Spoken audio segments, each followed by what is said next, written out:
Hi everyone, I'm Dale Smith, aka Journo Dale, and we're here to talk about Canadian politics.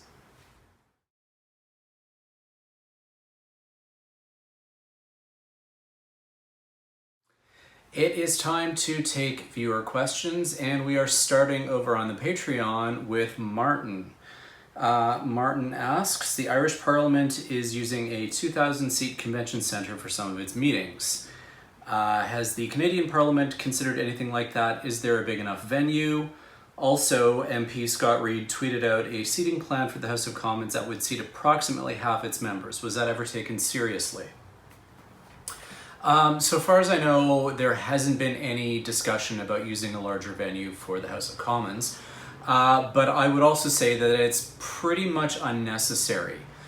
Both partially because, as you know, Scott Reid has proven and measured things out that we can seat enough MPs to conduct business on a regular basis, but also just for the sheer fact that we don't need all 338 MPs in the chamber at once. The only times that happens currently are for question period and for votes. We do not need all 338 MPs for a question period, even in a pandemic situation, because we have speaking lists, and those speaking lists are fairly narrow. We might get 50 MPs in total. That's if everyone gets a chance to ask a question on it and doesn't have repeats and so on. As well, for votes, there are alternatives that we could use to having all 338 MPs in the chamber at once for a standing vote. There are options like the UK does with lobby voting, so the two lobbies on the outsides of the chamber, yes on one side, no on the other, and then you kind of line up through them and mark, and you get your name marked on a sheet. So that's one way. Apparently Ontario is experimenting with this in their provincial legislature right now. The other thing is just we could use the existing chamber, have as many MPs as can sit in it comfortably and properly distanced, use the public galleries above as well, conduct the vote with as many as can be safely done. That way, take 5 minutes, swap everyone out, run the second half of the vote, tally the results, and then just apply that tally to the next vote in the sequence. We already do that already with a lot of votes. Assuming, of course, that an opposition party isn't trying to make hay about it, as they have with vote-a-thons on other occasions. Suffice to say, we don't need a bigger venue. We just need to use the existing one in a smart way, and that's all it really needs. All right, we have a second question from Martin, and it's kind of double-barreled, but bear with me. So he's asking about the history of parties who've selected a prime minister without using this membership-driven process in Canada. And when was the last time a permanent as opposed to an interim caretaker prime minister was chosen from MPs? So we'll get to that in 1 second. And then he also asks whether what we've been seeing in Newfoundland right now with the current leadership contest for the replacement for Premier Ball is going, and how that relates to what I call the original sin of Canadian politics, being when the Liberals decided to move to delegated conventions instead of a caucus vote in 1919. And he's asking how that led to the current situation. Two candidates with no electoral experience, 14-year-olds being able to vote, open membership, but people being voted off the list for expressing anti-liberal views. Have other provinces been this bad? Is this the worst from a historical perspective? Okay, so the first part of the question, when was the last time a PM was chosen from the caucus? That would have been Sir Wilfrid Laurier. And it was actually his death that led to the Liberals moving to this convention system for choosing a new leader. They already had a party convention planned, and someone got it in a bright idea that this would be kind of dynamic and exciting and so on. And then that turned into this, an exercise of different power brokers and so on. We ended up with William Lyon Mackenzie King, who is our longest serving prime minister since. The Conservatives took about another decade before they moved to a delegated system as well, and since then it's been entirely downhill from moving to delegated to one member, one vote to this supporter system that the federal Liberals introduced, and which is now being introduced in Newfoundland and Labrador. And we've never actually had a caretaker PM in Canada either, so that's something just to keep in mind for the first half of that question. So the second half, the situation in Newfoundland right now. I've never heard of a situation quite like this one, but I don't have an encyclopedic knowledge of all provincial elections in Canada, but this one does seem particularly egregious.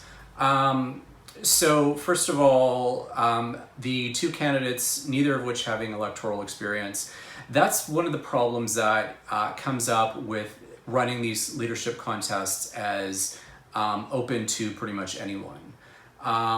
It's given rise to a class of people who think that, you know, being premier or prime minister is an entry-level job, that, you know, they would have never even had to run for politics, and suddenly they know how to run a party as well as a province or a country. It's delusional thinking, and yet that's something that's cropped up as part of it. Votes being open for 14-year-olds. In most political parties, it's 16 to get a membership and participate in nominations and leadership contests. I'm cool with 16-year-olds because I think it's a good age for them to start getting involved actively in a, you know, you're kind of doing your civic duty. And this would be if you know, we were still necessarily in a state where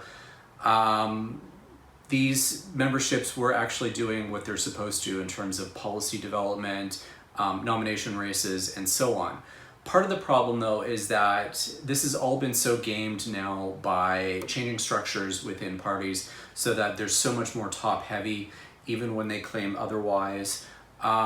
So making it for 14-year-olds as well, I can see there being a few more problems because you're that much further away from voting age. And I mean, maybe it'll work, but we're in a situation here where this is basically, people are going to treat it like a general election for the premier, or kind of like a presidential race.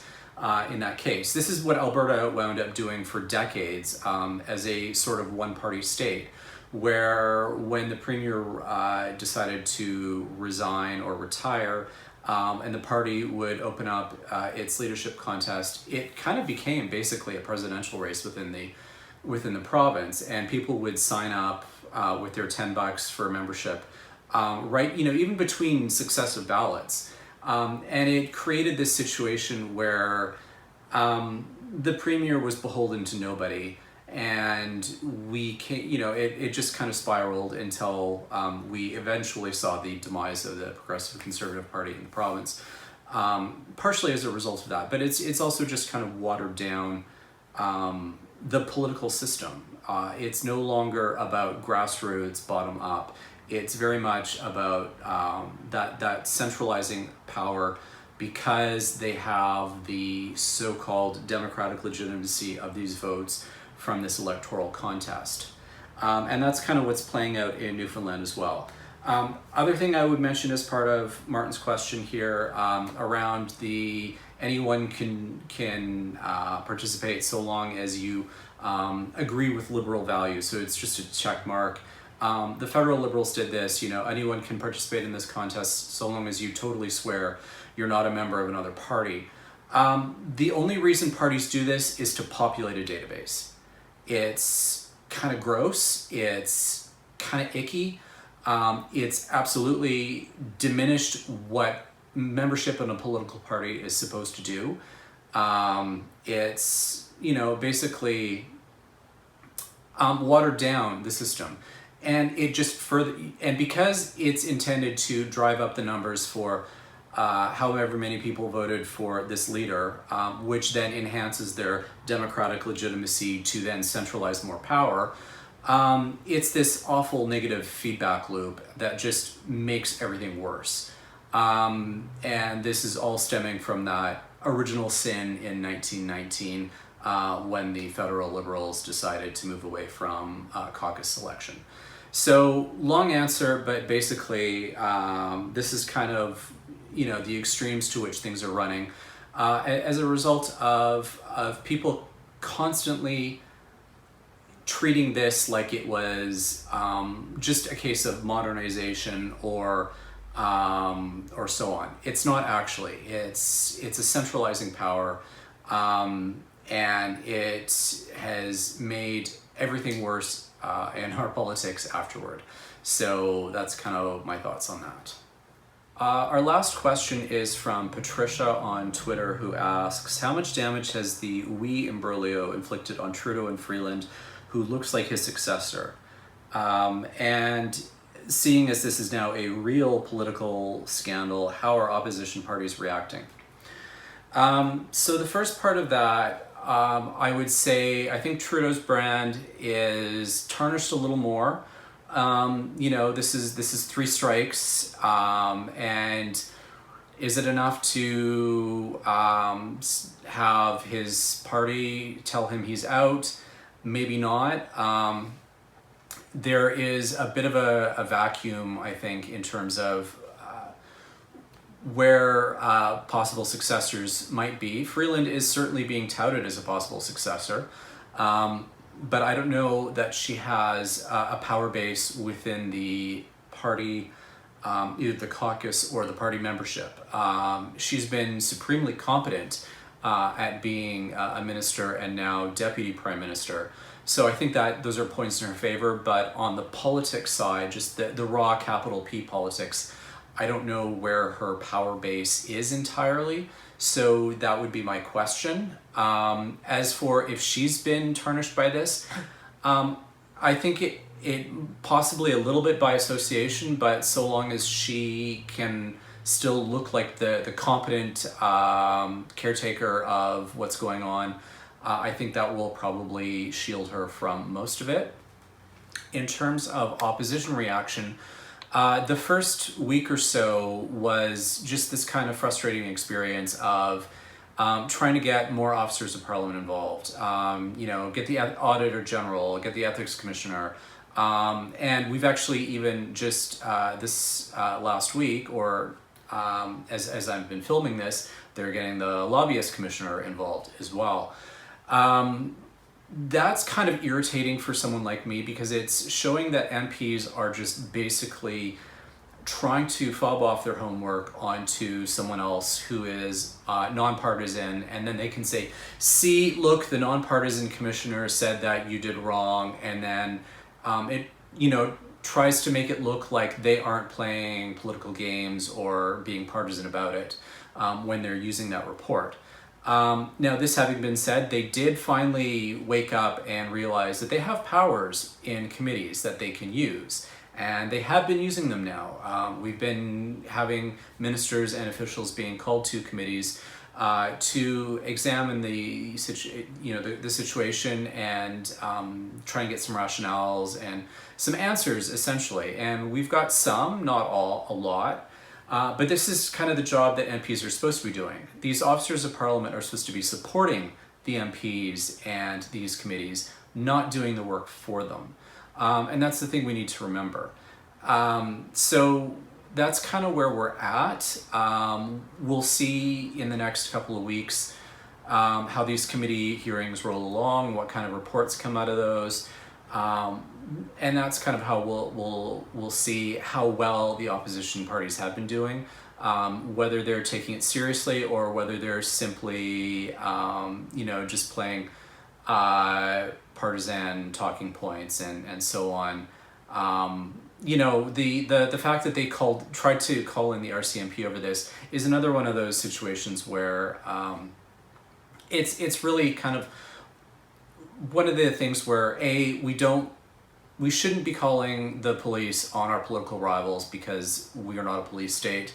And B, the RCMP can make their own decisions if they think something is criminal or worthwhile of their time to investigate. And also C, the rationale they were using in their request was completely bonkers in terms of the kinds of corruption that they were alleging.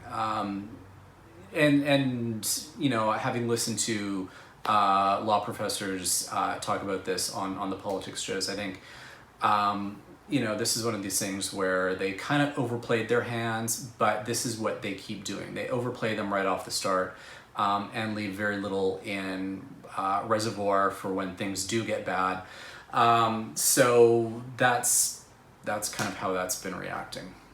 And that is everything for this week. Join us again next week for some more Canadian politics. I'm Dale Smith. That's at journo_Dale on Twitter. And don't forget to like the video, share, subscribe, and support us on Patreon. Thanks, everyone.